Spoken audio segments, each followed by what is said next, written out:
So,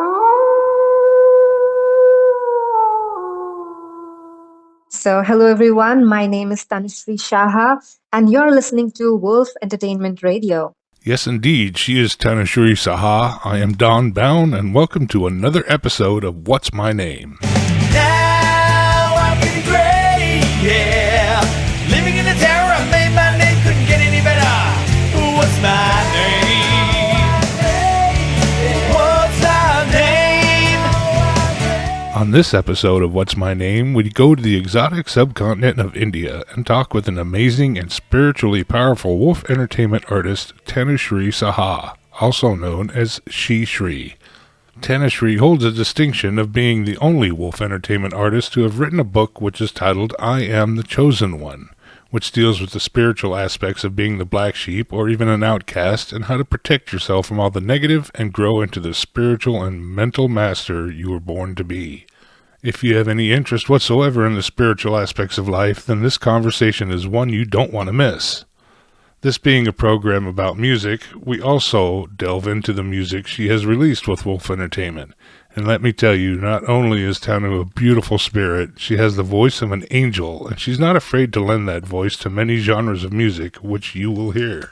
This episode is very special because not only do we delve into the spiritual, but also are privileged to premiere 2 new songs featuring the vocal talents of She Shree, and one in particular I can't help but showcase twice. So before we get into the conversation with Tanushree, let's check out this brand new song written by the one and only Bobby D as a tribute to the boss man himself, Helmut Wolf. I think it's a song that should be an inspiration to all of us, and it's called Peaceful Warrior.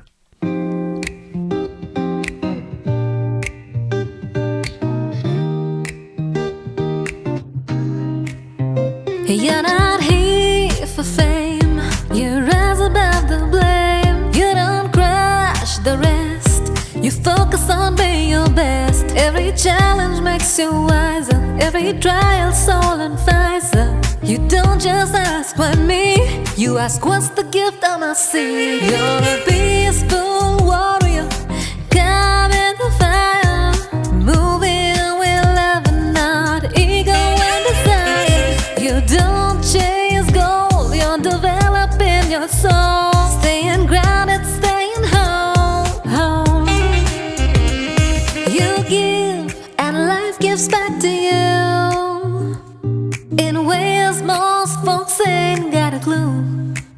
Yeah, you're a peaceful warrior, a being loving what you do.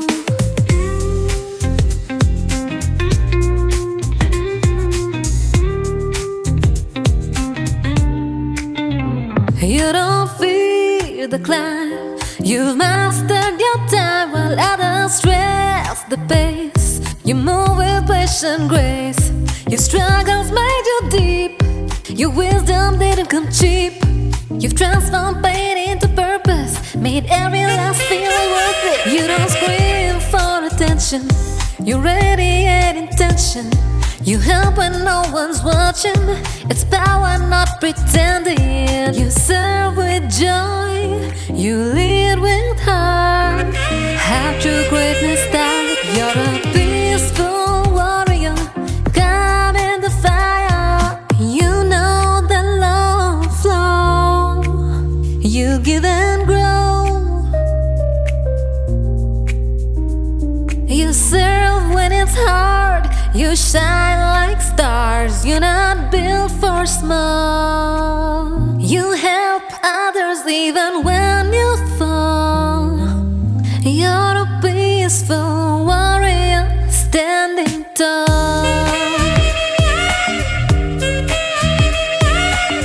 You're a peaceful warrior lighting the way.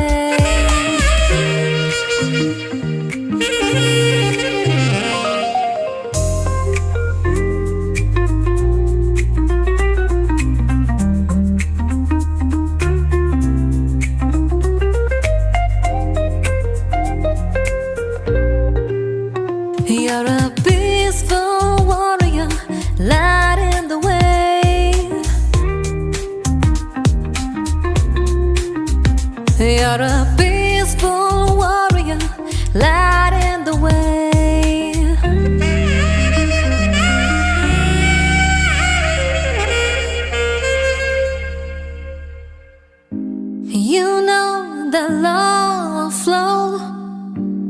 You give and grow.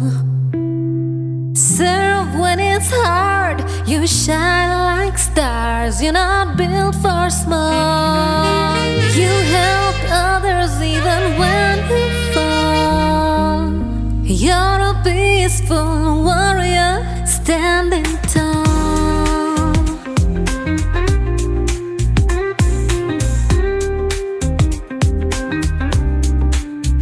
You're a peaceful warrior, lighting the way.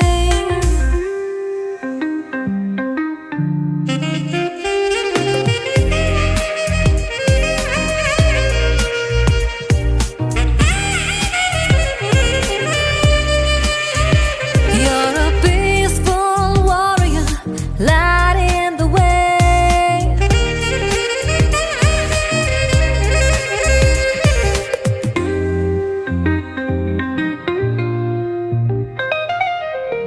You know the love flow. You give and grow. Serve when it's hard. You shine like stars. You're not built for small. You help others even when you fall. You're a peaceful warrior standing tall.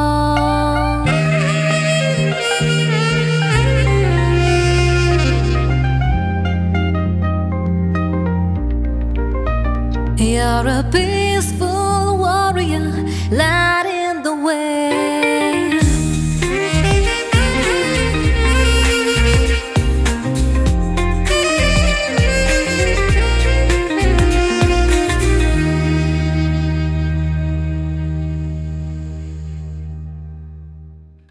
Well, we're here with Tanushree Saha.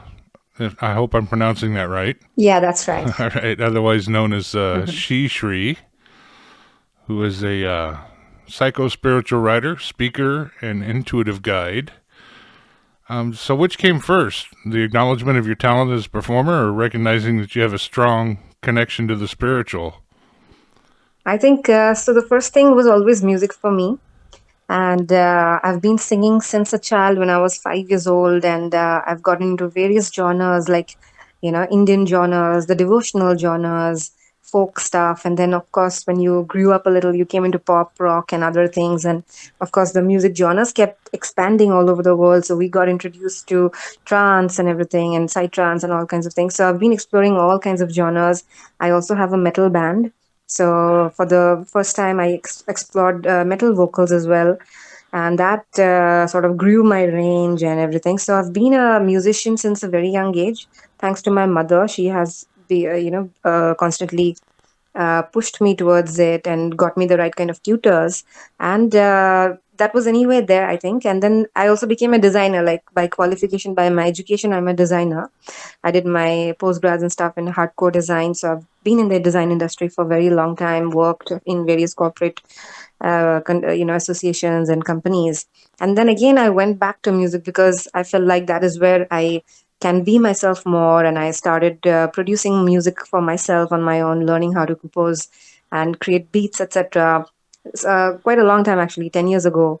And that is how I started my YouTube channel, because I wanted to, I was actually tired of waiting for other people to give me songs, or like music directors and stuff that I was working with. So I was tired of waiting for their projects, and I was like, let me start composing music on my own. And why shouldn't I try myself, because I can also write the lyrics, etc. And the whole thing can be done anyway. So that's how I learned mixing and mastering and everything. And I had people in my life who could create music videos for me as well, like filmmakers, because I come from the design background. So I knew people who were filmmakers, cinematographers, and working with them, I learned the entire art of music video production as well. Like a lot of music videos were created right in front of me, so I kept understanding how to scout a location, how we can create costumes, etc. And design and music, like, always go hand in hand for me. So I was always using the design knowledge in music also. And that went on for a long time. I mean, till a long time. And spirituality, of course, came very recently into my life, although it feels like I've done stuff in it also, but it has changed me only in the last 5 years, actually.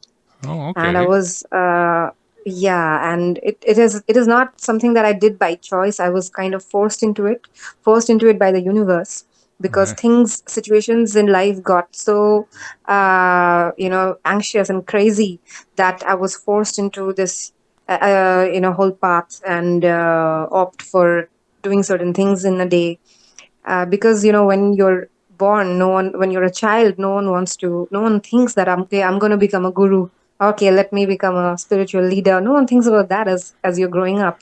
Most of the people who end up coming to this path is because they are forced by universe. They have to take this path to attain some amount of peace, because their life would have gone through so many turmoils and would have gone through so much of chaos, that they are now only seeking peace in some higher realms, because the whole world sort of has become very chaotic for them. So that is the case for me as well.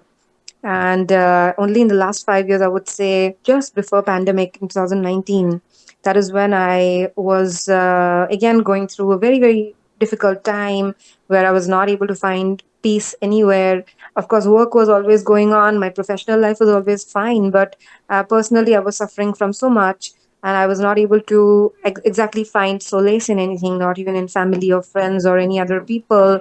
And it was high time for me to get into some kind of practice, or believing in something properly, and get into those kind of things. And it sort of really changed my life, turned my life around, because I went from someone who wasn't doing anything, I wasn't into any kind of spiritual practice actually back then, from somebody like that to doing some kind of rituals 3 times a day.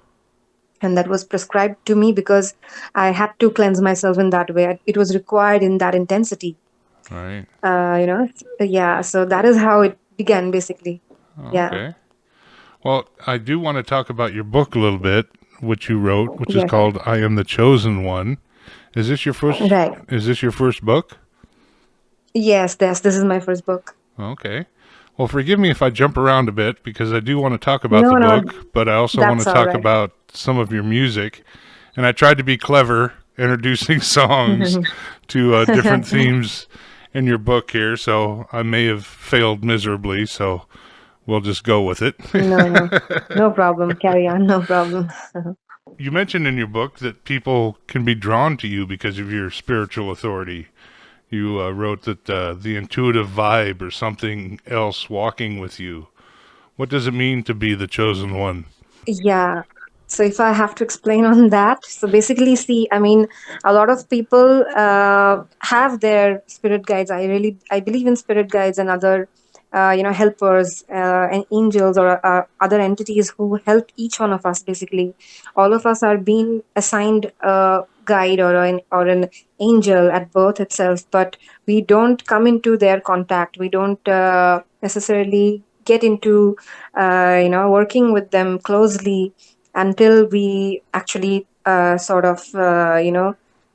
go of our 3D self a little bit. Like, we get so involved in our 3D world, in our matrix, where we are constantly working, thinking, stressing about money, getting involved in our relationships day to day. And nowadays, people have, they're into the habit of switching partners, and then that brings in a lot of stress on a daily basis. They don't get a single moment to relax by themselves, which does not allow them to even get connected to their intuition. A lot of people will forget what intuition feels like.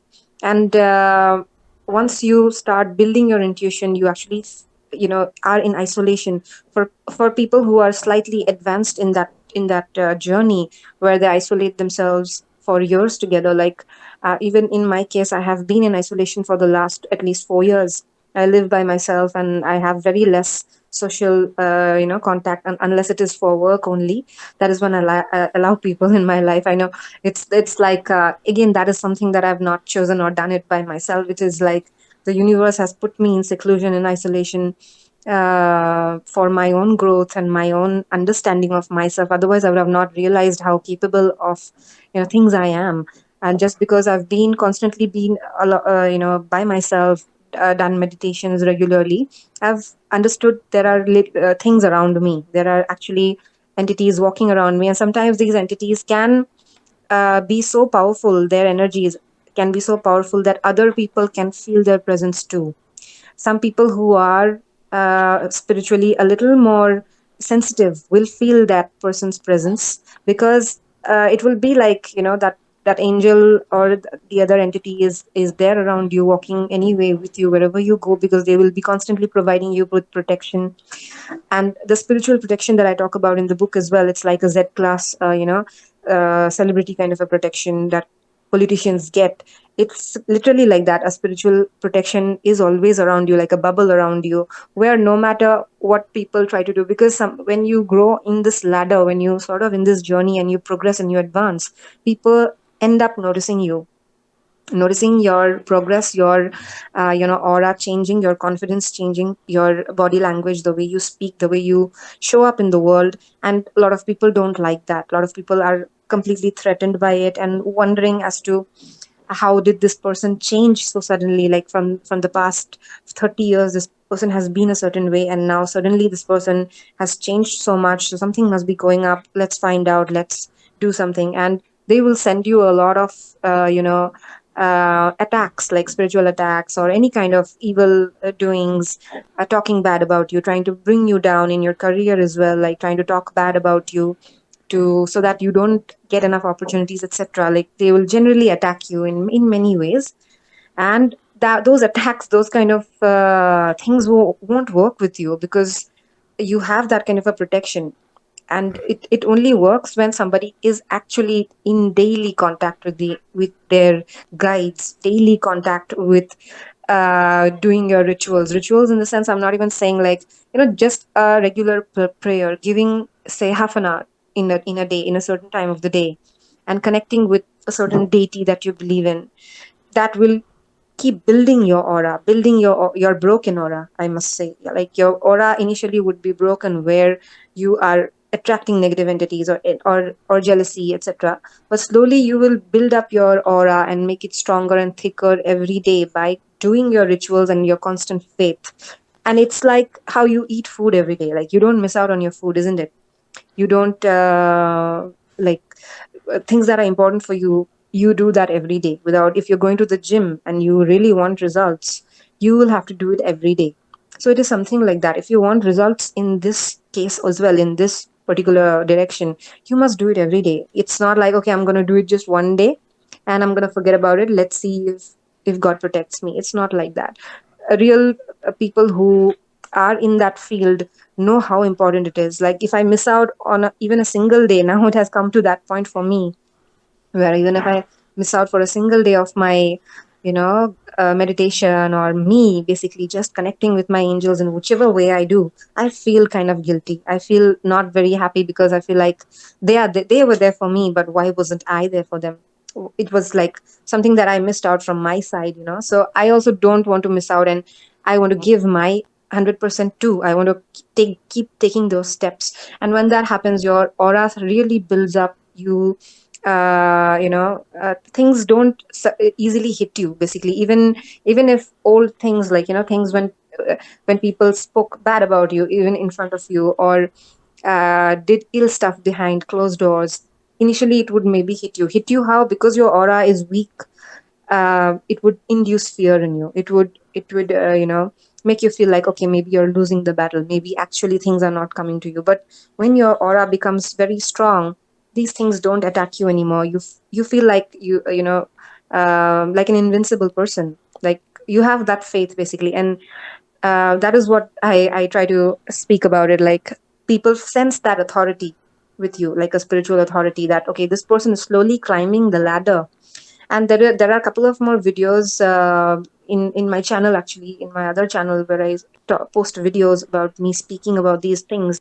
There are these ranks in the spiritual world. I think I write that about in the book as well, right? There's something called spiritual ranks, like literally just like how in the 3D world keep rising in your ranks, like in the military or in the political industry, you slowly keep rising in your ranks, where you're initially a chief, then you become a captain, or then something else like a chief, a marshal or something. So slowly your stars are increasing on the shoulders in the uniform, right? You get more medals, and and your powers increase. You get more men under you, or you have more access to certain territories. Now that you're handling more territories, more people are under you.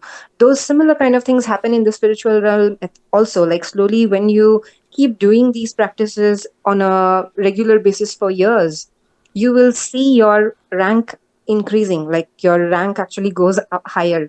You hit a different spiritual rank where you feel more authority spiritually, where you know that people now can't come and just can't just appear in front of you. You'll feel the exclusivity. You will feel like your voice matters. What you say is kind of, people have to sort of listen to it now, because also you're not misusing it. That is also important. Now because you feel spiritual power, suddenly you will have to pass a lot of tests, because you will be thrown a lot of tests where you will get opportunities to misuse that as well.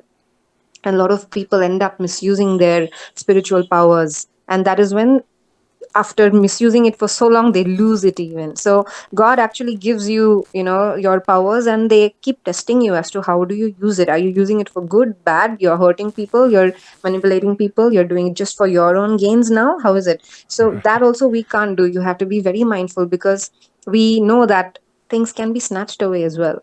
So that is what I feel like. You sense the authority, but still stay humble.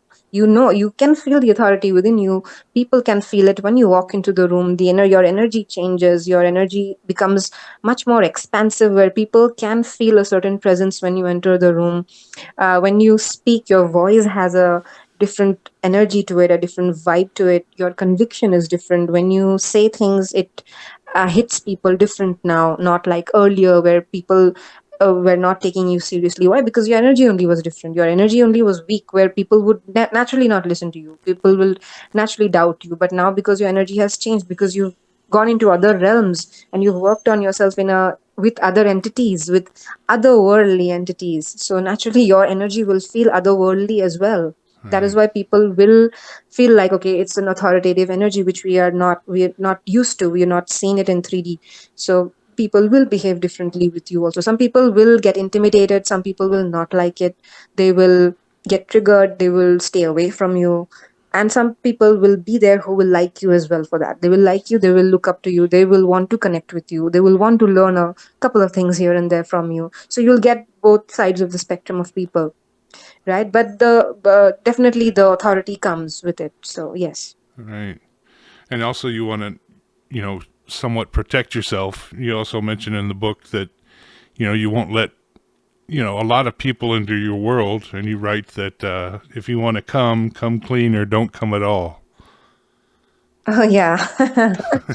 That is also there. Yes, because when you, as in, as a person, to have reached a certain stage, you would have gone through so much already to identify people. You would have known, okay, that these people are having a better intention, and these people sort of don't have a very good intention, because you've seen so many people now who have burnt you time and again, from close people to distant people who want to come and take opportunities from you, take advantage of you.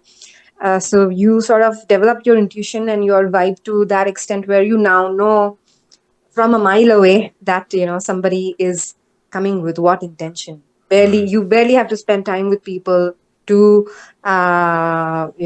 just understand what they're doing. They don't even have to speak. You read energy. You become like an energy reader. Now you can just read energy. Energy can be read through a mile away, just with a text, with Right. what intention somebody is sending you on WhatsApp, on any other. You don't even have to see the face, etc. So you just read energy and you understand, okay, this person is coming clean, this person is not coming clean. And when they are not coming clean, you don't want to engage. So there is no point engaging with those people, because again, you'll have to go through those tests, and you'll have to ultimately keep that person at bay. So why to even indulge in things? So that is what I do, and most people do. that we understand the energy from a mile away, and if they are not coming clean, then they are going to not get any opportunity from you. So it's better for them. It's like an advice for them that you come clean or you don't come at all, because you're not going to get what you want anyway, and you're going to just lose out your opportunity. And in case you are going to do something wrong, you were planning on harming, or you were planning on doing something ill, as an action, then you will get karma for it also. Like maybe I mentioned that you become a walking karma. Right. The people who try to do wrong things to you, they get karma very fast. Karma in the sense, like, they get the same results back for them, whatever they were trying to do. Like I have come through so many people now, who have literally done a lot of stuff to me, tried to, in the sense, and they've received karma again and again, but they still sometimes won't stop, because they won't believe why wrong things are happening in their life, why things are falling apart for them. Their lives have completely gotten like bulldozed by the universe, because they've been so evil. They really want to take revenge and stuff, and they are mostly these narcissistic, egoistic people who can't take rejection. They can't take when another person is doing better than them. And some industry people, like some industry people, music industry people, etc., also, who I used to work with before, and they've taken things very personally. They've not taken things professionally, which is again their problem. And I've literally seen that happening so much that I feel bad for them also, because they are getting so much karma for being how they are, for doing negative things constantly. Well, do you think that these people that are stuck in these, bad habits of taking advantage of people or whatever, do you think that that's part of a bloodline pattern that hasn't been broken yet? Yes, yes, definitely. Again, I totally believe, and I was actually recording another video today about how we do things because we are completely hurt ourselves. Most of these people, these narcissistic people, also, I don't believe, again, somebody who's narcissistic because they are just born that way. No, most of these people are completely hurt as a child. They would have uh, gone through a lot of trauma, even in their adulthood or whenever, and they've never gotten a chance to heal.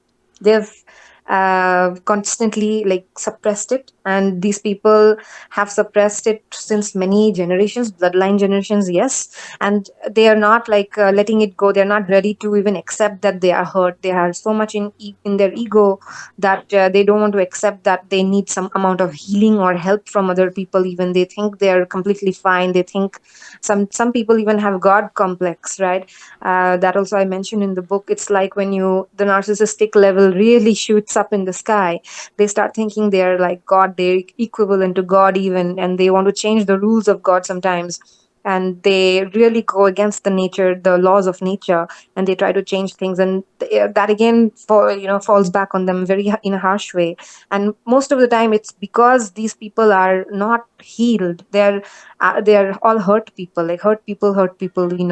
A person who is completely healed and happy, and has understood a lot of their own shadows, worked on their shadows, will not be able to hurt anyone anymore. I truly believe that.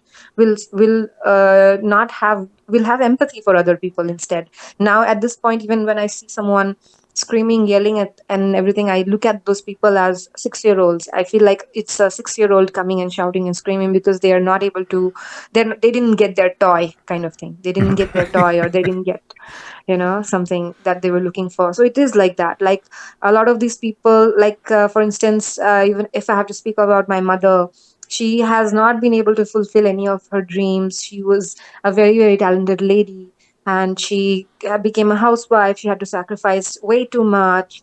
And she came from a very well-to-do family, and then she had to again settle and make like some difficult choices of being with my father. I think she had to really let go of her luxurious lifestyle from where she came, and she didn't like all of that, but she still couldn't say much, and she had to I can every time, like, these stories keep popping in my head, even now, like yesterday or the day before yesterday.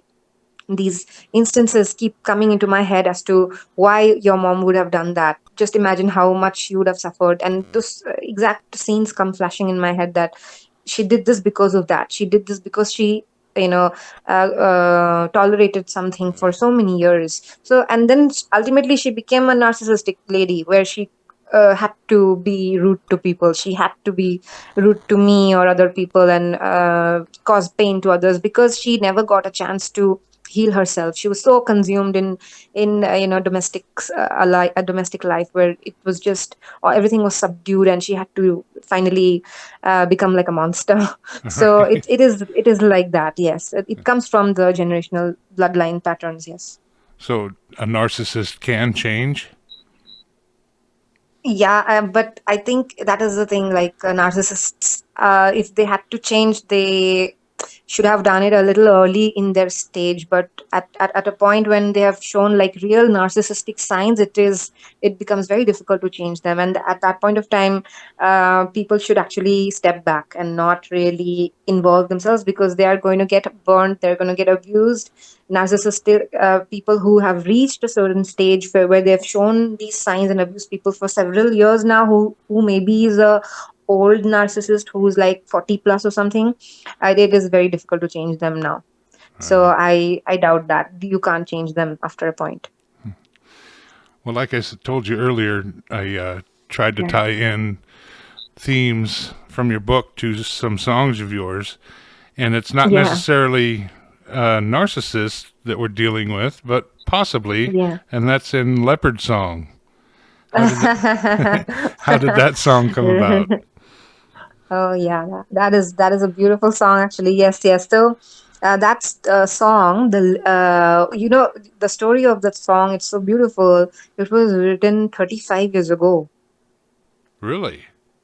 Yeah, that song is literally from the 80s. It's not a song that was produced in this time. There is another artist called Kenneth Robinson in Helmet's team in the label who had written this song in the 80s. Like almost the song is as old as me. It's crazy. Oh Like my it was written gosh. for a certain show or something in the 80s and it got shelved. It was even recorded in somebody's voice and the song never got used in that show, and he shelved the song and it was lying in his hard disk for like 35 years. Who does that? I was shocked completely when I came to know about it. I'm like, man. And the song sounds so vintage and so good, and I was like, how did you get these effects? Because it actually feels very raunchy and from the 80s. And that's when he opens up and he says, dude, it's actually from the 80s. It was written then, when I was not even born, maybe. And it finally came alive. It finally got released in my voice, and I was so delighted. So the lyrics is written by Kenneth, or I think another artist in that time, and it was the whole context of that song was for that particular show that they were making. So, and when the song finally was getting released right now, we didn't want to change anything. We were like, fine, the way it is, it's fine. It is a certain story that they're talking about. It's some character that they're explaining. So I didn't want to change anything. I didn't change the lyrics or the name of the song even. We kept it as it is. And we released it like that. But yes, that has that whole thing about, I think, a female bashing song where a man talks about how women take advantage of men, kind of thing. Right. A little narcissistic. And, I tried to tie it in Yeah. there a little bit. Cool, cool, no problem.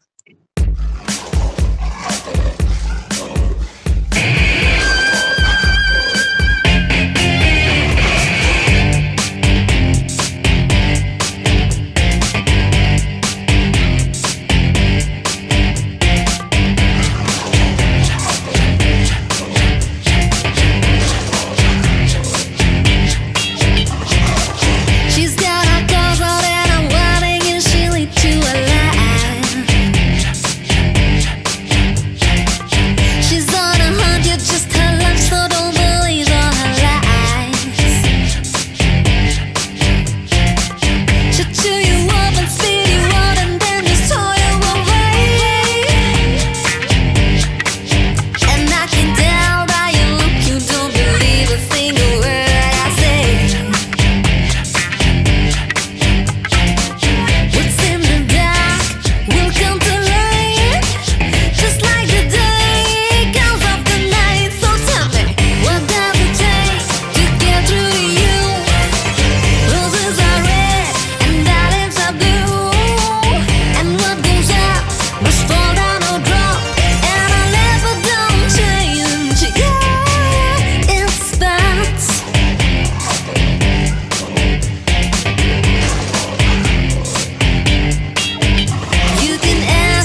your secret baby's undercover.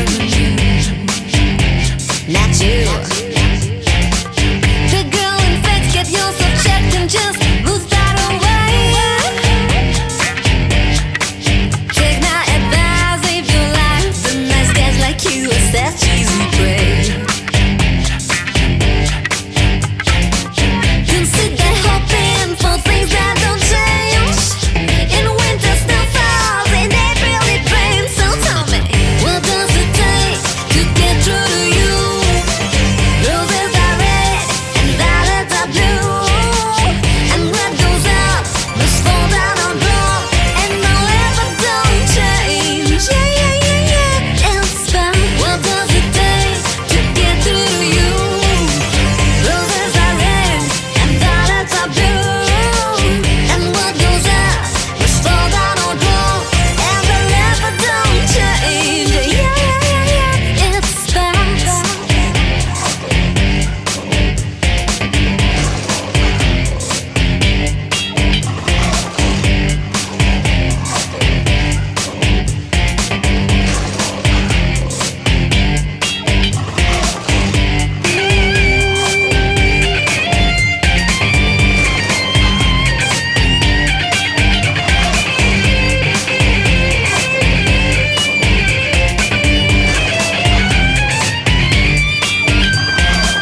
Consider hoping for things that don't change. In winter snow falls, in April it rains. So tell me, what does it take to get through to you? Roses are red and violets are blue, and what goes up must fall down no drop, and the never don't change. Yeah, yeah, yeah, yeah. It's fine. What does it take to get through to you? Roses are red and violets are blue. Ignore these words and one day be shocked, 'cause I never don't change. Yeah, yeah, yeah, yeah. It's fine. What does it take to get through to you?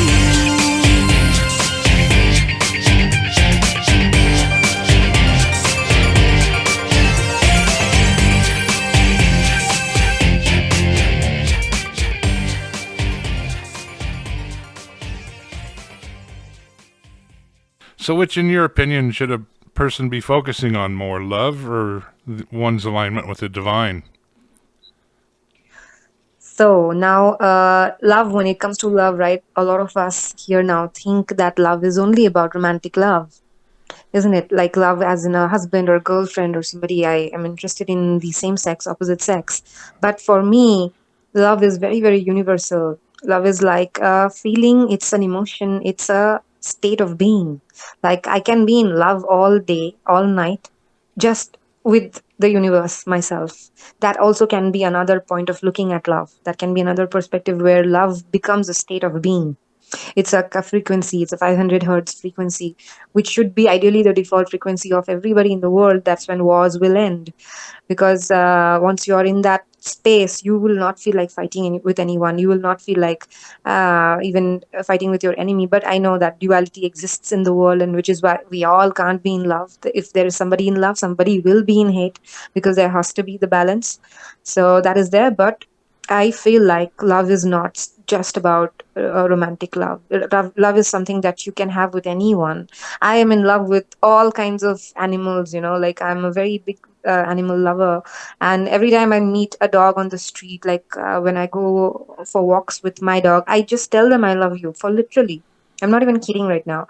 I literally, because I actually fall in love looking at their eyes. They have such beautiful eyes. They might be a stray, but they're so cute, and their faces are like, it opens up my heart chakra. By the way, another information is that when you are dealing with dogs, certain animals, dogs especially, they open up your heart chakra, the green one. So the more you're involved with dogs, it opens up your heart more and more. Especially, it is a very good thing for people who have a blocked heart chakra, who find it difficult to receive love and give love, even who feel like they close up themselves whenever they don't want to get intimate, or they have intimacy issues. Those are the people who should get involved with a dog more and more. They should have a pet like a dog, and it will slowly open up their heart chakra, because dogs are very good at that because of their unconditional love giving nature. Right. It does that automatically. Yes. So that is there. And once you're in that phase, it's not, you're not going to come into that phase just like that. You are going to have to go through the spiritual way. You have to leave a lot of things behind. You will be able to love everybody, unconditionally, only if you give up your lust stuff, lust desires, and all those things. Because when you're stuck in the 3D last thing, or hooking up with people on a weekly basis and only focusing on those things, then you're not going to rise to that level, because you're looking at love as only physical, or as material, as something like a distraction, or something is just a temporary relief kind of thing. When you're in that vibration, you are not going to be able to find love in the eyes of animals for real. So, and it is a very beautiful thing. Why I will say is that whenever I say I love you to all these animals very, very unconditionally, what am I going to get from a stray dog when I say I love you? Nothing. They're just gonna, the way they wag their tails, the way they come and do their thing, that is more than enough. And you, when you keep doing that all the time, the universe responds back to you. The universe responds back with equal love through all kinds of, and that is what I feel like, because a lot of us, when we show love like this to the world, to the beings, the universe really responds back, because what you show, what you throw, is what you always receive back from the world. And I receive love back in that way, through strangers, through people who want to come and help me, through random, because I literally have like my family, I'm not in touch with my family. I have a very isolated life, actually. I just work with people, projects. I do my shows, my gigs, and I come back home and I do my stuff, my practices. But I live like a solitude life, a very like a hermit kind of life. I'm not in a cave though. It's almost like living in a cave kind of thing, and coming out of the cave once in a while kind of thing. But I still receive the love. I whatever I need to receive, I receive it still, and in abundance, in plenty. Right. So yeah. Well, you talk about in your book, the importance of keeping your chakras aligned, and which opens up the third eye and allows you to see the negative energy around you more clearly. Is there any Yeah. is there any instance where you had to go into a place, where you're obligated to go into a place and perform or speak, and you knew that the energy was just bad? Did that ever happen?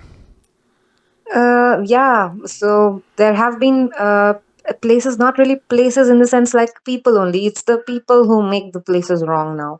A place by itself won't have like a bad energy, but the entities, the kind of people who go and dwell in those places, that is when it makes it negative. So I was working with a certain band, like a metal band.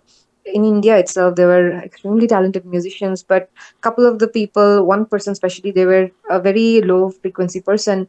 And initially I was not very sure, because they were able to hide it. They're also spiritually advanced kind of people, but in a negative way. Like, they use their spirituality, their authority. They also have authority. I could feel that authority, but they use it in a wrong way, only for their own professional gains. They manipulate people. They want to get their job done, and then they're sort of like those use and throw kind of people, that they'll get the job done and they'll discard this person, then they'll get job done from somebody else, discard this person, and then spread a lot of negativity around them, about them, so that the real truth doesn't come out. So they were doing that from so long, but they were able to hide it as well. Initially I was not able to understand, because I was not in my own complete strength. I was sort of being manipulated, and gradually I figured out, because it was my third eye only speaking against them, and telling me that now it's the time that you need to cut off from this band. You have to do your work on your own, do whatever you want, but no more involving yourself. Because it had been like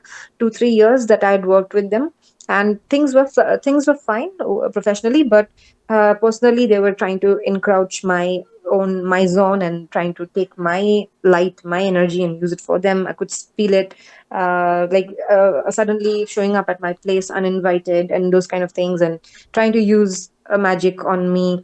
Oh man, this kind of things have happened so many times. Like, if I have to tell you one instance, somebody, I'll keep it short though, it's a interesting story. Like, so this person came over from Bombay, He was a professional, like from the Bollywood industry, a music director, sort of well known. He had his fan following and everything. He was okay. He was a talented person. He came over to my place, even offered me some work and stuff. But slowly started sending me negative energy, like literally causing doing spell work on me, so that I completely just leave my work and do work only for him, kind of thing.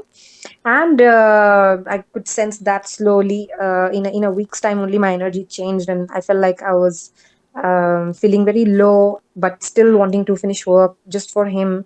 And there was like very weird kind of energy from this person, and he would come to know about a lot of things. He even got to know about my relationship, like the person I was dating at that point, and he tried to even break us up, like my boyfriend then, Oh my because gosh. he wanted to come into that space maybe or something.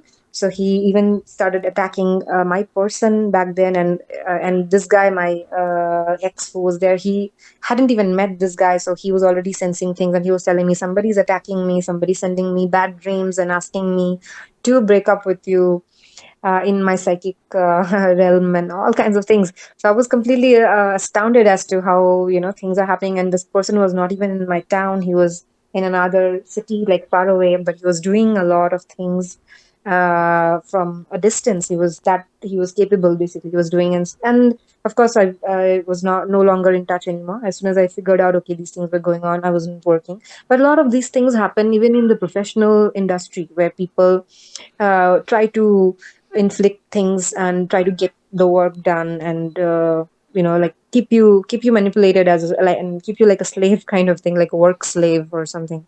Right? Gosh. Yeah, that's Yeah. all kinds of all kinds of that, especially in the music industry, and it's really really Yeah. sad. Well, you talk a lot about being comfortable with who you are in the book, and how significant growth can occur through what you call privileged phases of isolation, and Okay. how personal growth can occur, and how every new chapter in life is actually determined by the universe and not by you. Right. Which brings me to the song New Chapter. Oh, See yes. how I did that? Yes, yes, yes. So, New Chapter, the song, we came up, that was the first song actually that we released from Wolf Entertainment last year. As soon as I signed with them, that was the first song that came in. And literally, like 2024 was the time when I had moved to this new place, this place where I'm living right now. It's like sort of my cave, my den, far away from the city where I used to be earlier. And I've started my life over here from the scratch again, and it's very peaceful. And my new chapter has actually begun from here. A lot of things, I've literally finished the book in this new house, and I have a lot more, so much more, professional plans, etc. And I was never ever planning to move to this place, because I'm a city girl and I like being part of the hustle bustle and being in the city, and everything is accessible. But excuse me, but I was like forced to come here suddenly. I would never think of coming to a place like this far away. It's like a countryside where a lot of open fields and forests and animals and all are here. And I luckily very crazily found this place, and this was definitely not my plan. So whose plan could it be? And I was initially wondering, why the hell am I even here, and how am I going to commute from this place? Isn't going to be difficult for me. But slowly things really fell in place. Slowly, in about like 3-4 months time, I was so thankful to God that I told him, God, you knew what I needed. I didn't know myself what I needed, but you knew. And this is what actually I needed. I needed this peace. I needed these open fields, this nature side, which I was not getting a chance to explore. In the last 20 years, I've been living in Bangalore in India, and I've always been part of the city. And I'd never explored this side where I could wake up and see peacocks right outside my window. I could take my dog for a walk every day in the open fields, and talk to the stars. And then things really started changing for me. I'm a Pisces now. I'm a water sign, and I live right next to a water body right now. There's like a lake right next to my house, which I can see from my balcony. And those things have also changed me, like the elements, being coming closer to the elements more and more. And these phases of isolation, this is a complete isolation phase, like slowly the isolation phases became more and more intense, where initially the family was lost, then friends were lost, our relationships kept going. Initially, then I kept thinking maybe more people will come in, but no one came. Literally, like no one came, and I stopped looking for people. It was painful. Initially, you will fight against it a lot. I want more people in my life. I'm not used to living alone. Why am I this way? Why am I here? This, that. You'll fight it a lot, and you'll cry a lot. You'll cry many nights, months even, right? And then slowly you will come into that acceptance that this is actually good. You don't have any drama in your life. No one is wasting your time, and you have so much energy and time to yourself just to focus on your work, which is actually the important thing. Some of us have to do a lot in a day, as because we are meant to do that, I guess. Like we have to do so many projects so much because we have come for that kind of a purpose, and that is only going to happen if you are sitting with yourself. You have to sacrifice so much. It's like, some kind of a, in Hindi we call it tapasya. Tapasya in Hindi is like some kind of a sacrifice. You sacrificing a lot of things in life to to attain mastery in certain things.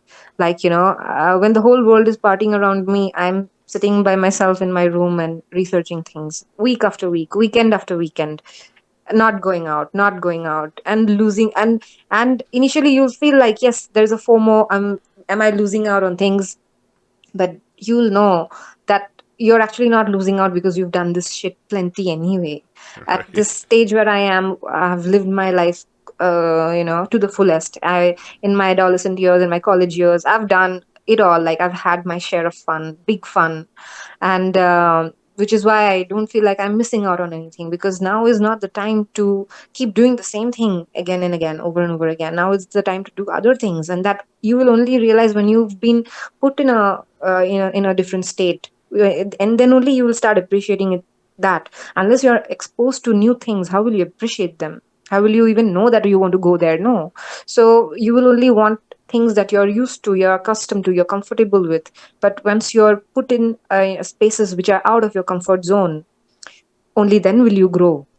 Growth doesn't happen where you are comfortable. That is what I believe, and it has life has made me believe. Growth really happens only when you are put out of your comfort zone and forced to grow.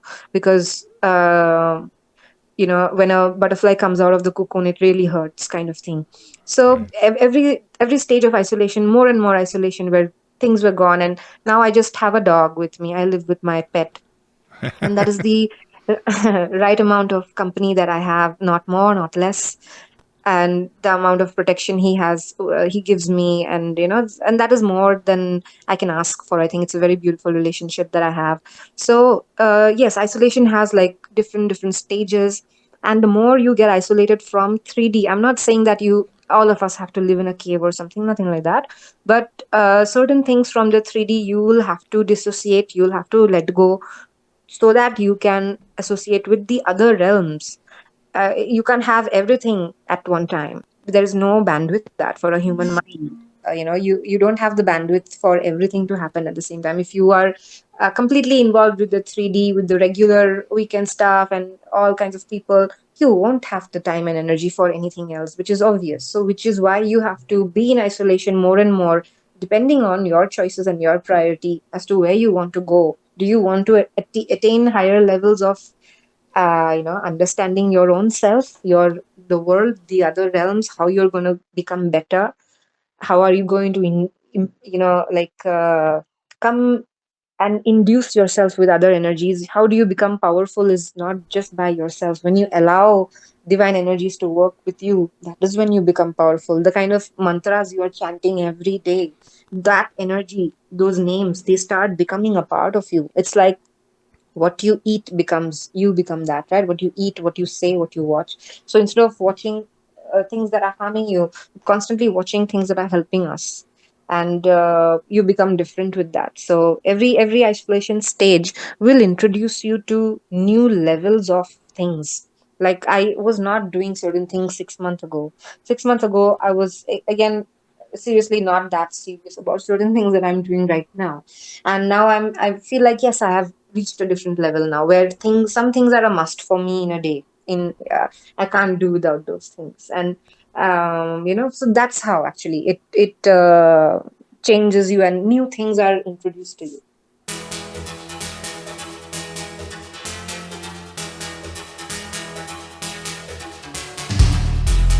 Yeah, yeah, yeah, yeah, yeah.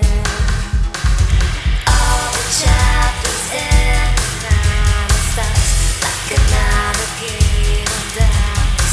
New imagination, people speak. You and me play hide and seek, forgetting about life's in between. Pretending you just don't want new meals that make you so see. Oh yeah, yeah, yeah, yeah, yeah.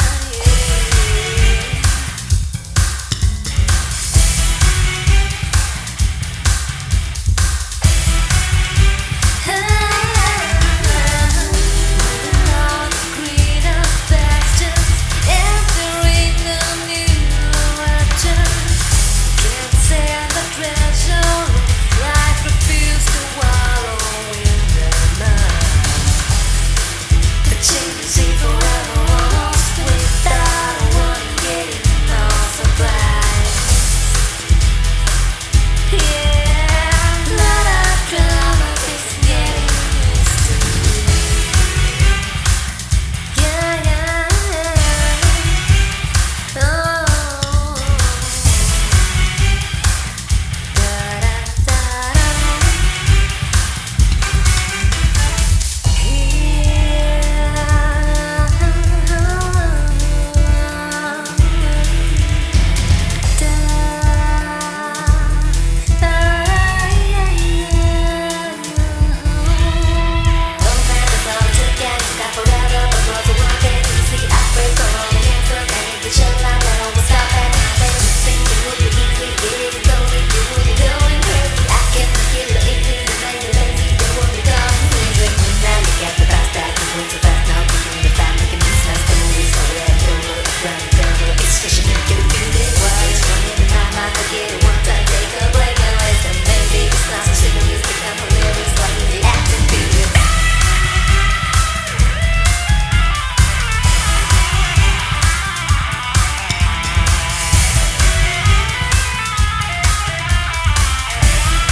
Never had anybody to make you pay for all the heavy lifting. Too much time has been wasted getting your days get cause I'm not supposed to. There is no one to talk to, no one to meet up, no one to wake up next to people thinking I want to, but I don't want to share with me.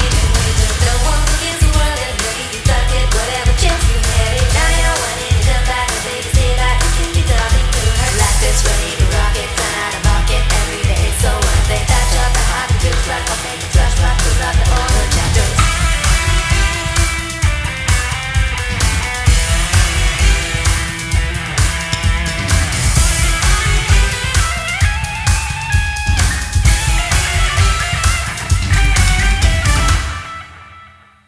So you discussed how New Chapter was your first song with Wolf. How did you get introduced to him?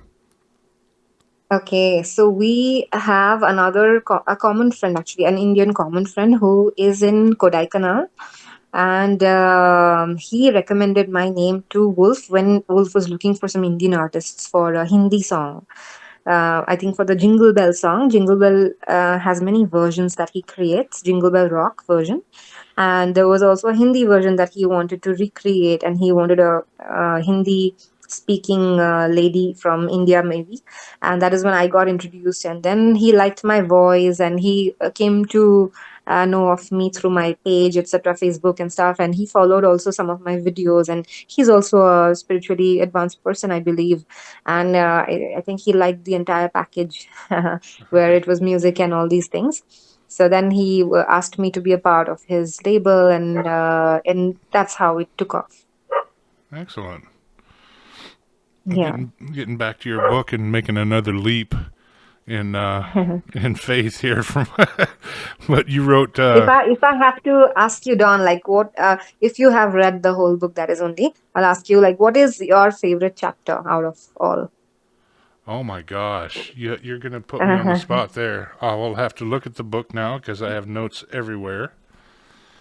But my favorite part was when you talked about your prana. I forget exactly what chapter that is, but keeping your prana healthy. Yeah, you want to discuss a little bit what the meaning of prana is? So, so you meant keeping the prana healthy. The that is what you said, right? Yeah, that's my favorite part of the Okay. book. Okay. So I think I also am a little confused as to which chapter it belonged to because it will set the right context. But I think what I meant maybe I think it was the part where the life force prana is basically the life force. Prana is what they say in Sanskrit. It's the pran. Pran is life, and whatever life force that each living being has, that is guiding us, and it's like the engine, the ignition of a machine to start working in a day. You know, once the life force leaves your body, that is when we die. Actually, every being dies. How? When the life force is no longer contained in the physical vessel. The vessel is like too damaged, too sick, or something where the life force now can't stay here. The life force has to go out, and that is when the body becomes completely lifeless. So that life force is what we need to keep healthy, and because that is what makes us do everything. That particular life force now can be changed. What is more important about the life force is that we all have our life force, yes, but can it be made better? Can we increase the life force? Can we decrease the life force? Can we enhance it to a better degree? That is what is more important here, right? So we can change our life force by doing certain things every day. The kind of food that we eat, the kind of things that we are watching, the kind of mantras that we are chanting, the meditations that we are doing, what kind of life force are we allowing to enter our body? Our life force is anyway there, which is coming from the greater source, the big sun that is there beyond the sun that we have. You have a bigger sun, that is the life force that we believe. That white light, bright diamond white light, when it comes into our being through our crown chakra, through the top of our head, that is one of the entry points. When it enters, how will it enter? It's just through your visualization. You can visualize it every day while meditating. Is that particular white light chakra, that white powerful light source, that is that life force is entering your body through the top of your head and slowly going through all over your body, all your organs, your hands, and has spread out and is reached till the end of your feet, like, all over your body. And you have to feel and visualize that your entire body is glowing, your veins are glowing with white light, and it's vibrating, it's like, energizing you. And when you visualize these kind of things every day for say 15 minutes or so, you start literally changing your own life force. You feel more energetic.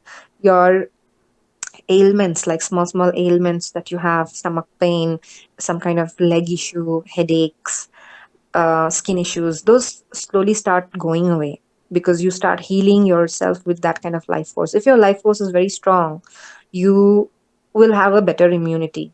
You will not catch things very fast because your life force is what determines how you walk, talk, how your hair will look. If you're, why do now people, spiritual people who are in an advanced level, start glowing so much? They have a glowing aura. They won't have hair loss, I think. They won't have like any kind of these colds and fevers and stuff and regular things that they catch. They won't have stomach ailments even if they eat something suddenly. All that, why? Because their immunity has changed, and their skin starts glowing, their hair starts glowing, because the life force determines everything about you. The way you walk, the way you talk, the way your eyes are sparkling now, which were dull earlier. All that happens with your life force. So that is why keeping your life force clean is also a meaning. How are you? practicing your spiritual hygiene. So there is something called spiritual hygiene that you also know, I'm sure, right? That is when you also are mindful about who are you sharing your personal space with, who are you letting inside your house. Your house is like a temple, the home where you live. Who are you allowing in that house? Is everybody coming there? Who are you allowing on your bed now? Who are you sharing your sacred vessel with? Is there one person that you share intimacy with, or there are many people? So you cannot let your body get contaminated through all kinds of people. You cannot have that kind of intimate contact with people that are not hygienic, like spiritual hygiene. Their hygiene is bad, so they're definitely going to contaminate you.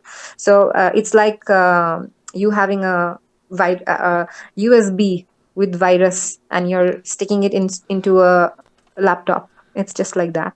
Right. All the virus is going to come into the laptop, so you have to be mindful about how you're keeping your life force clean, your vessel, your body clean, by all of these practices, not just one, but so many things. All right.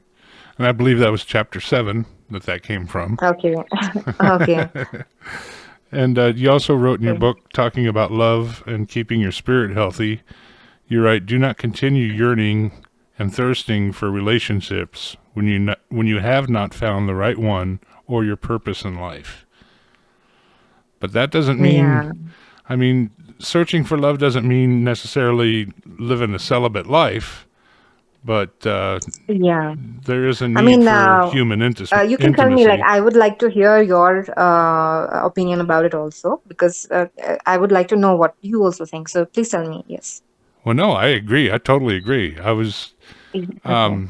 I was raised up in the Christian tradition. I no longer consider myself a Christian, but I still hold a lot of those values to be true. And Hmm. I think this would be a good point too to ask what your distinction is between religion and spirituality. Okay. So, yeah, I mean, religion and spirituality, still, it's kind of obvious with the name itself. People who are more into religion, and they find God and they find peace and their things via their religion, what they are into. And spirituality is when you are not thinking about the religion much, but maybe in just thinking about how to connect with your spirit. Like, each one of us have our own spirit, so just connecting with the spirit without the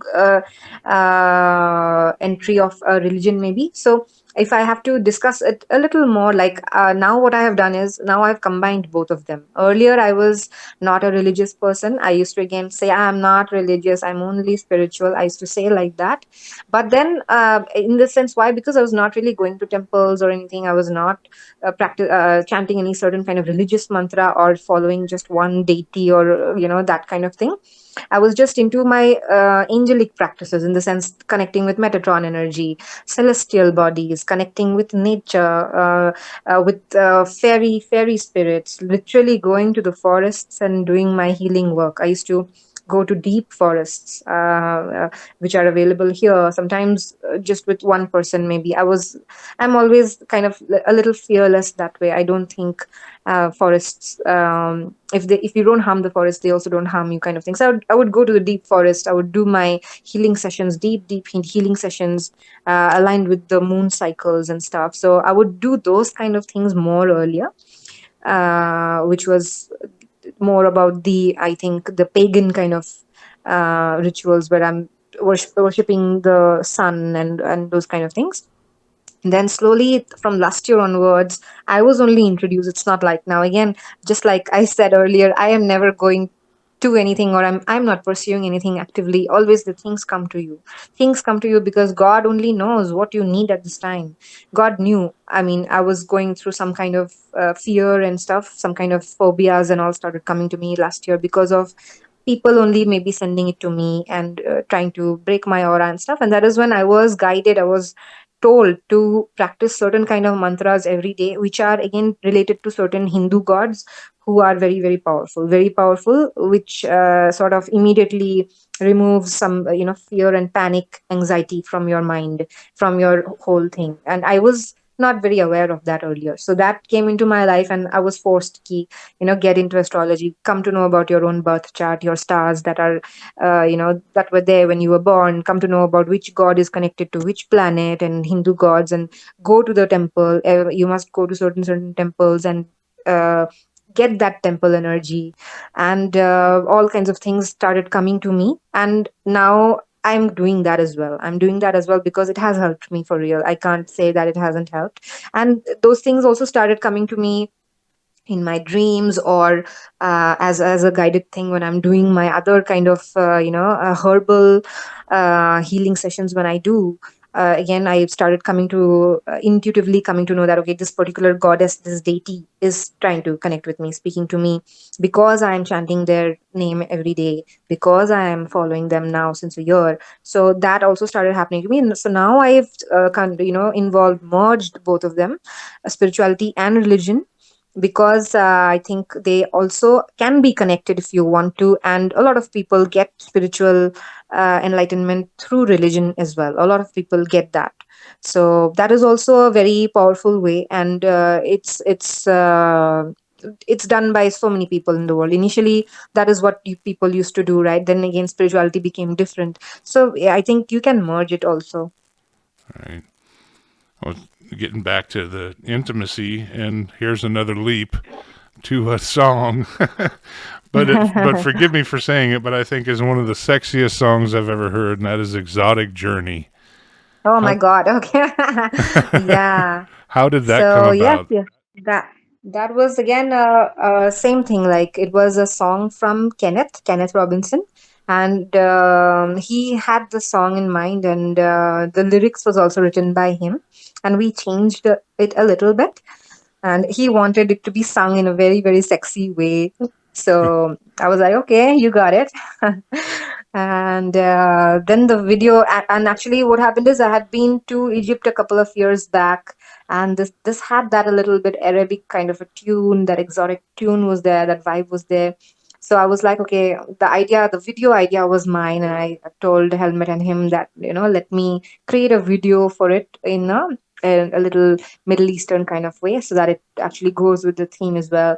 And I had gotten these some like Arabic Egyptian jewelry with me. I had bought all that stuff from Egypt itself when I had been there, and all got used up here. You never know how these things get used up. I always buy some stuff whenever I go. I pick up some kind of costume jewelry or some kind of attire related things, because I'm into music videos and I know that it'll always get used up somewhere. So Right. finally, all that was used. Then finally, when we shot it, the original footage was not looking so good. So then I thought, okay, let me convert the whole thing into AI. And so then, yeah, that is how it came up. Oh yeah, I'm ready. Let's go. Come on.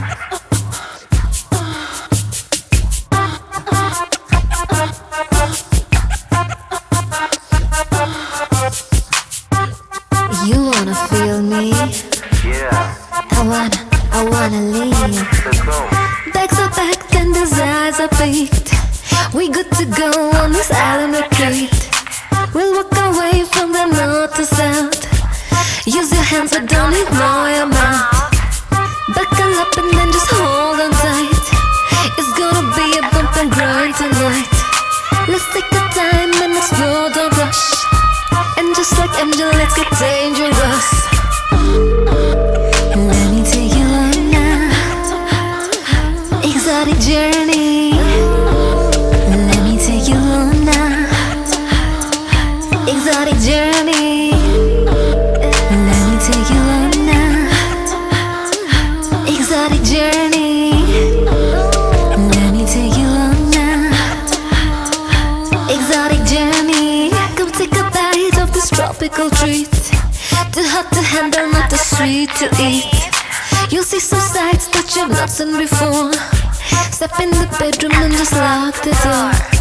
Let your fantasies and visions run wild. This trip will only last 1,000 miles. When the boat docks and we're back on shore, you'll be texting me and begging for more. Let me take you Exotic journey. Let me take you on now. Exotic journey. Let me take you on now. Exotic journey. Let me take you on now. Exotic journey. Stop, go in and out. Travel around the world and turn it out. Stop, go in and out. Travel around the world and turn it out. Stop, go in and out. Travel around the world and turn it out. Stop, go in and out. Travel around the world and turn it out. Let me take you on now. Exotic journey. Let me take you on now. Exotic journey. Come take a bite of this tropical fruit. Too hot to handle, not too sweet to eat. You'll see some sights that you've not seen before. Step in the bedroom and just lock the door. Let me take you on now. Exotic journey. Let me take you on now. Exotic journey. Let me take you on now. Exotic journey. Let me take you on now. Exotic journey. Stop, go in and out. Travel around the world and turn it out. Stop, go in and out. Travel around the world and turn it out. Stop, go in and out.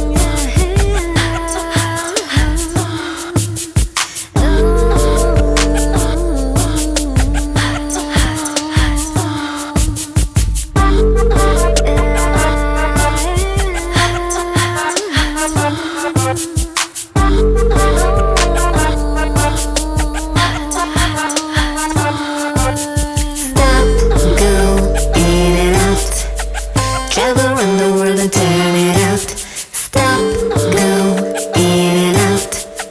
Travel around the world and turn it out. What excites you most about a song? The music, the melody, message? A song has so many things. I love creating the melodies. Like if you give me any kind of background music, I will create like three different kind of melodies from it, and in all different kind of chords. Today something else will come out. Tomorrow a completely different thing will come out, a different beat, or the third day maybe I'll just rap on it. Some rap will come out. So I love doing creating melodies for songs because even my way of creating melody is like it becomes a little sometimes too intricate, as in like too many notes happen. So sometimes people tell me, commercial music doesn't have so many notes, so simplify it.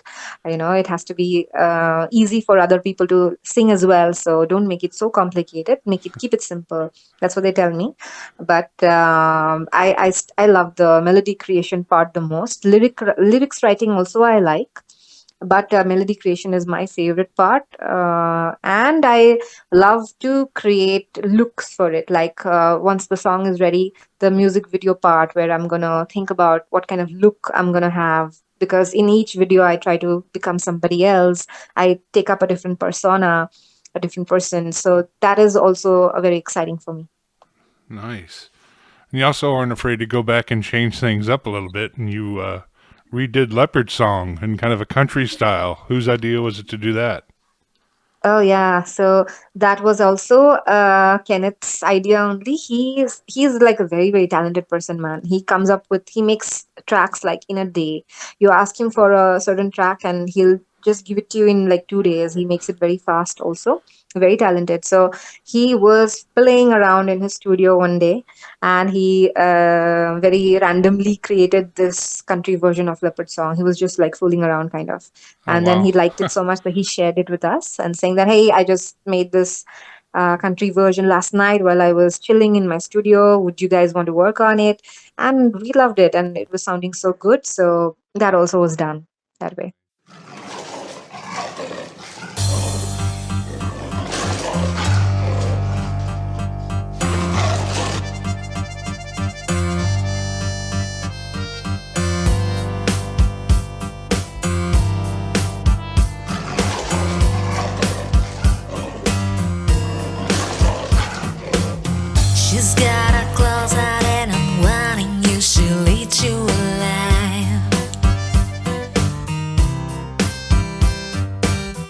She's gonna hunt you just had lunch, so don't believe all her lies. She chew you up and spit you out and then just throw you away. 'Cause I can tell by the look you don't believe a single word I say.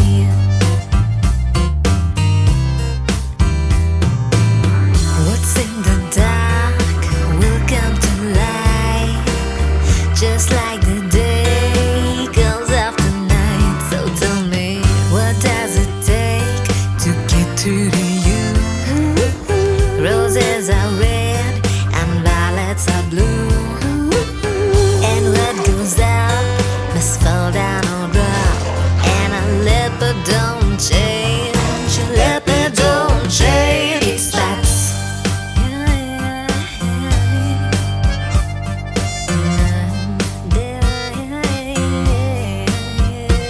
You can ask Jack and Dolly, you can ask Jeff and Lynn movie too.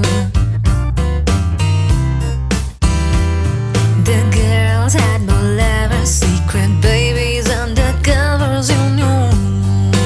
No, not you. The girl in fix, get yourself checked and then just move that away. Take my advice, live your life. The nice guys like you are such easy prey.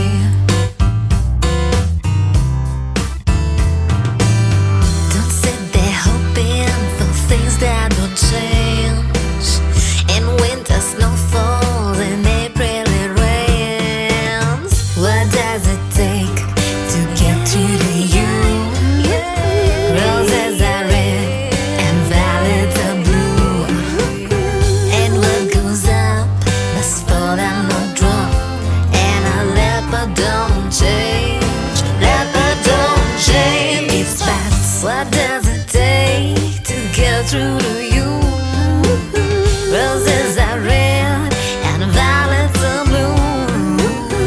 Ignore these words and one day be shocked. 'Cause a leopard don't change, leopard don't change. It's facts.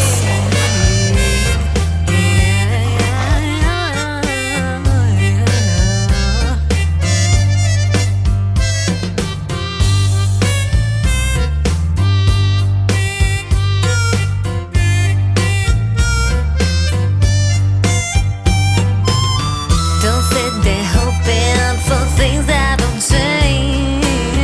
In winter snow falls, in April it rains. What does it take to get through you?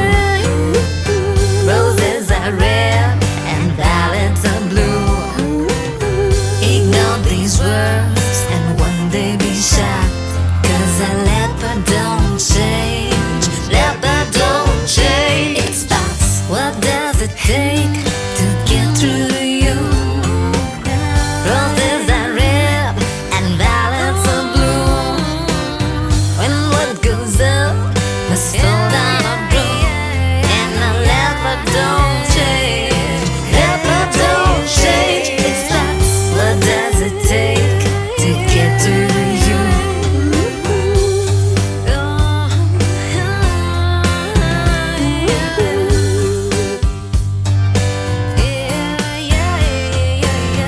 A leopard, a leopard, don't change.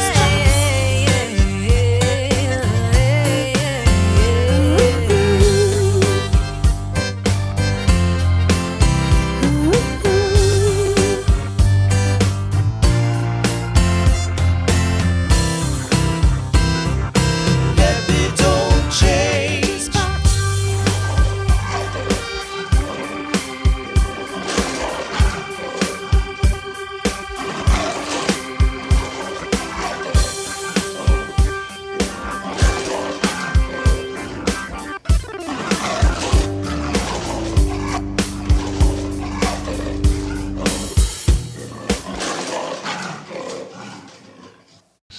You said you had been in a heavy metal or hard rock band before.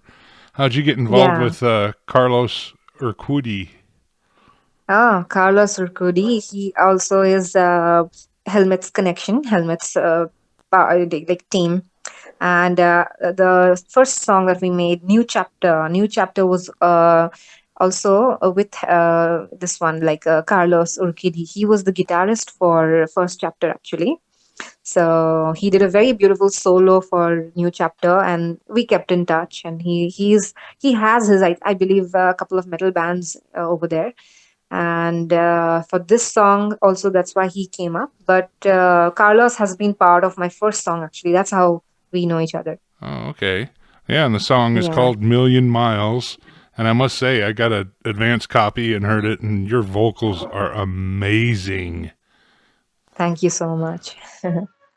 So yeah, initially the song was made like a slightly lower pitch. So it was kind of low for me. So then we increased the pitch so that it becomes easier for a female. Like for the female and male pitches are different.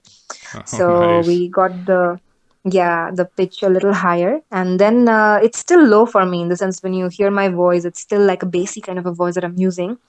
So it is slightly different, but I loved it. Like the lyrics is entirely not entirely, mostly mine, and the Million Miles Away, the chorus that comes, that is being contributed by Carlos. So loved writing the whole song. It's a glam rock track, right? Yeah. So yeah. So the whole theme about the lyrics is also about glamour and how a glam rock band would feel when they are playing on a stage with the lights and the paparazzi and the crowd yelling at you, and the whole the thrill that comes when you are performing on stage, and that is the whole concept.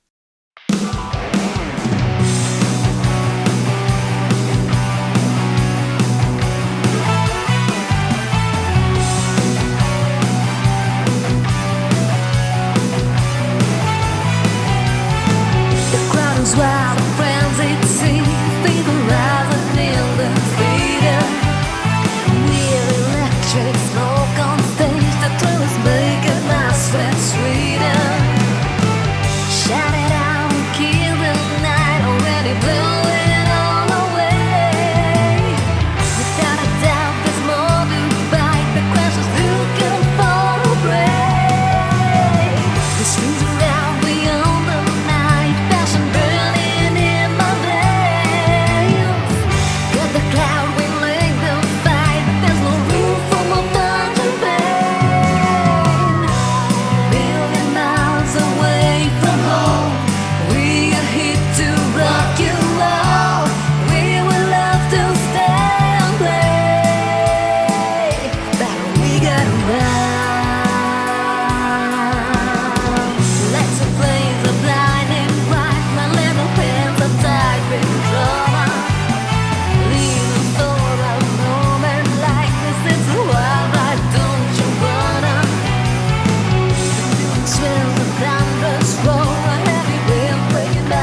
before we close out here, I'd like to talk one last time about your book.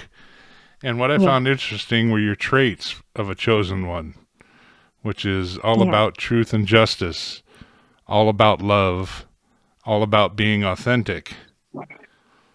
And Yeah. that kind of reminds me of someone we know, which is Oh, Helmet. yes. Yes. You're talking about Helmet himself, right? Yeah. Did you write the Yes. book about him or about you? So I think, yeah, he could be a chosen one too, like a lot of us are. And we are all in our different stages of life. So yes, he could be one too. And I'm not saying that. So basically, the book I Am the Chosen One, of course, I'm talking about me here, but it's a representation of all the chosen ones of the world because there are thousands of us for real. And how do I come to know about all this is only because of the other chosen ones who have been speaking relentlessly in social media, right? They've constantly been sharing their content and igniting and activating the other chosen ones. I would have not come to know a lot about my life and my whole purpose and my family, etc., unless I would have heard all those people. And it is all thanks to them, like, who have spoken fearlessly and activated all of us. There are so many videos on YouTube and everywhere else where they speak about. So it's all about all those chosen ones, even the ones who are younger than us, who are still figuring out, who are still finding it difficult to overcome certain of their situations. So it is for all those people to not lose hope and get activated after reading the book so that they can become their authentic self and become who they are supposed to be in this lifetime without dimming their light, without falling apart because of society. Right. And that brings me to the Yeah. song Peaceful Warrior, which was written by Yeah. a friend of Helmet, Bobby D. And Yeah. that is, it's hard to believe that was AI. It is such a beautiful song, but again, your vocals are just amazing. Yeah. So initially, they had the vocals melody created by an AI, and then I replaced the vocals. And it's a very beautiful song. Also, like the lyrics is written by his friend Bobby, and I really feel like he must be loving Helmet so much for doing this. And it's like writing authentically without thinking as to about the rhymes and stuff so much. So I know that it is authentic. Why? Because he exactly put the right words that came to his head. So which is very pure, and I'm very grateful that I got a chance to sing that song. It's Helmet's first song, as in like somebody who has written about Helmet. It's his first song about him, and I'm so happy that I got the chance to sing and lend my voice to it. So thanks to Helmet and Bobby as well. And that song is also ready now. They have mastered it. So they will be letting us know about the release and stuff. Even million miles away, we're not exactly sure when the release date is going to happen. Sometime in June, I guess. So let's see. And I'm all the best to both these songs and hope they do well.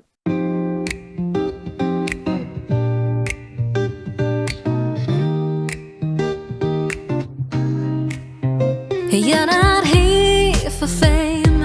You rise above the blame. You don't crush the rest. You focus on being your best. Every challenge makes you wiser. Every trial soul and wiser. You don't just ask why me. You ask what's the gift I must see. You're a peaceful warrior. Come in the fire. Moving with love and not ego and desire. You don't chase gold, you're developing your soul. Staying grounded, staying whole. You give, and life gives back to you in ways most folks ain't got a clue.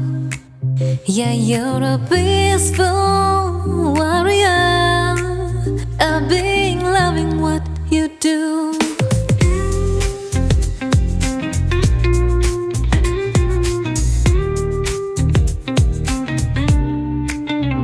You don't fear the climb. You've mastered your time while others stress the pace. You move with patient grace.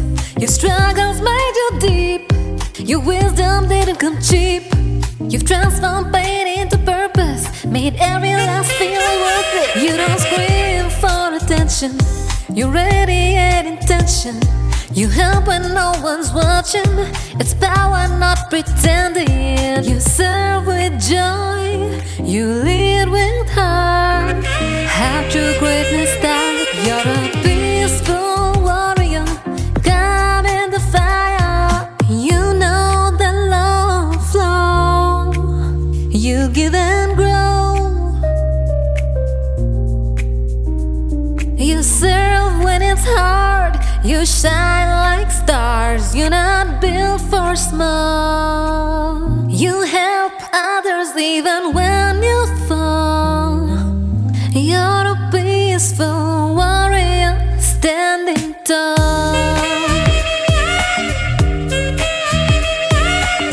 You're a peaceful warrior, lighting the way.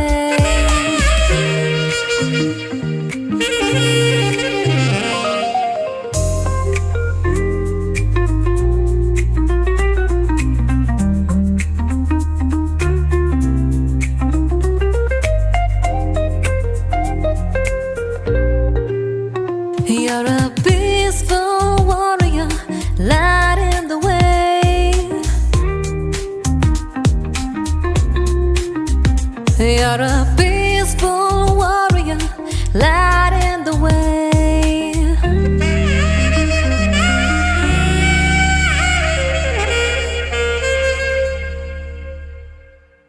You know the law of flow. You give and grow. Serve when it's hard. You shine like stars. You're not built for small. You help others even when you fall. You're a peaceful warrior standing tall.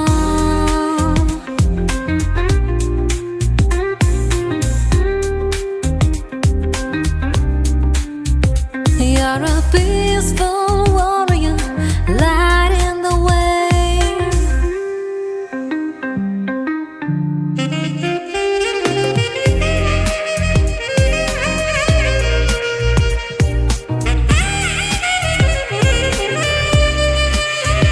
You're a peaceful warrior, lighting the way.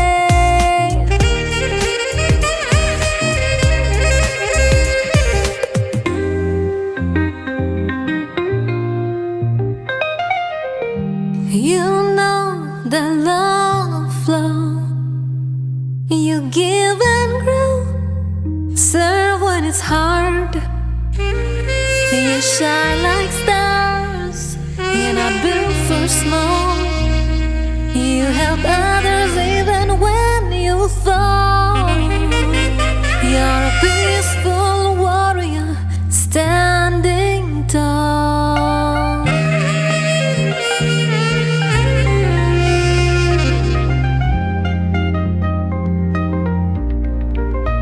You're a peaceful warrior, lighting the way.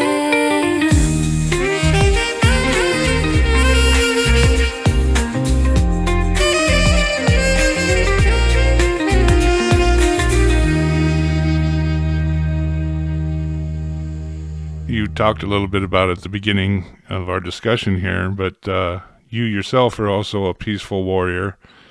But what's it like living in a country that's on the brink of war over Kashmir? Oh yeah, so it's going on. I mean, right now there was a whole scene where they were supposed to have truce because of Donald Trump initiated the truce thing, but then the Pakistan people, they did not follow it. They again fired at us. So that is why the tension has built, and people in the north, especially where the whole war is happening, they are kind of terrified that the whole thing should not expand more. But it is unfortunate, of course, that suddenly why this whole started is because some 26 people got killed. There were 26 tourists who were actually on a holiday. They were holidaying up in north in Kashmir because it's a beautiful place, honeymooning. Literally, some people were even on their honeymoons, the newly married people. Those people were killed over there by terrorists. So that is why the whole thing became so big, because they were innocent people who were literally traveling there from other parts of the country. They were not even locals. And it's very unfortunate. And that's why the whole thing has started. But I truly believe that it's not going to go on more than this. I'm hoping for that. I'm praying for that as well. And I just want to put my energy in the positive space where I don't want to, fuel the fire or say that okay, or make people scared that okay, war is going to happen, this is going to happen, that. So even my friends who come with all kinds of news to me, I tell them, please don't give me this news because it doesn't help me. I want to stay peaceful. I know that I'm not affected by it. That doesn't mean I don't care about it, but I also don't want to fuel the into the fire and make people get scared and watch the news relentlessly, which gives you a lot of drama and unnecessary anxiety. So I Right. stay away from anxiety. I stay away from literal news. I get to know what's happening in the war front, but I truly am praying and believing that it is going to stop. I have that firm faith that the war is not going to go ahead more than this. There will be some kind of conclusion, some kind of an arrangement where they will come come to an end with the war. Right. Well, I Yeah, personally think it has more to do with politics than anything else. I mean, it's you yeah. can't tell me that both sides of this issue want to kill each other. I think Hmm. I believe that we all want to live in peace, and that these wars are just politics Hmm. and people making deals Exactly, behind closed exactly. doors. Yeah, it's a lot of politics actually. That's why I feel like sometimes it's like a joke. Are they like pretending to do this fire? What is happening? But I don't know actually. That's what, and the innocent people, they are getting all fired up and emotional and patriotic and all that. But they don't know that the elite on top, they are just sometimes playing a game and they're just putting on a show sometimes. Right. So yeah. It's sad. Anyway, before we close here, is there anything that you'd like to express to your fans or followers? What would you like to tell them? I think I can just say, because we were talking so much about the book and about spirituality and also the songs, the whole thing, I would just like to tell people that has been my motto and a message that I always like to spread is that let's all stay authentic. Let's all try to be as authentic as possible individually, because the world is always going to try and impose some kind of a rule or a conditioning in our head. As soon as we are born, we are being constantly conditioned to be this, be that, whether it's through family, through society, through people who you work at. There are always these images and these personalities that we are put into boxes, that we are put into, forced to fit into, that no, you're supposed to be only this way, and once you're in this box, now you can't become the other box. A lot of people are always shocked that how can I be so many different things? How can I be also an author and a singer and a designer and something else maybe, or an exotic dancer, or what is it? Are you confused, or are you, why are you doing so many things? What is it that is making you do this? Why aren't you able to focus on one thing, or how is it like that? So that is what I want to tell people, that we don't have to be one thing. We can be as many things as possible, because we are actually like that. All of us are multi talented and multidisciplinary, multi like dimensional, and we don't show those dimensions of us because we are constantly being told that we have to be only one way, and that is what we end up sticking to for our entire life, and we kill our dreams, those hidden passions that are there. They want to come out, and once they don't come out, we become frustrated deep down. We don't know why are we stopping ourselves, and then that is all what leads to these negativity in us, the bickering, the bittering. We want to then we get jealous of other people when we see other people shining. Okay, that they are able to fulfill their dreams. I am not able to because I sort of settled too early in my life and I never gave myself a chance to explore new things. All of that happens because we think what people tell us we have to do that. Let's not all do that.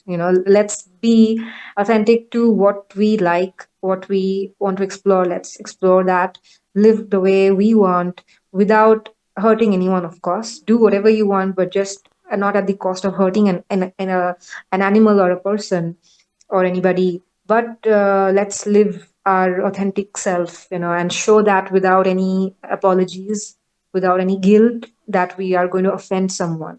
So, wear as many hats as you want to explore your life, because life is literally very short.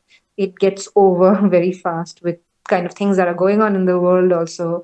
You never know when your life is going to end. So, let's not leave Earth with any kind of regrets that we didn't do this or we didn't do that. Let's live our life to the most. That's what my message is. That was the beautiful Tanushree Saha, otherwise known as She Shree. Her book, I Am the Chosen One, can be found on Amazon, and if you have any interest in the spiritual, I strongly encourage you to check it out. The music of She Shree, as well as all the artists on Wolf Entertainment, can be found on wolfentertainment.de.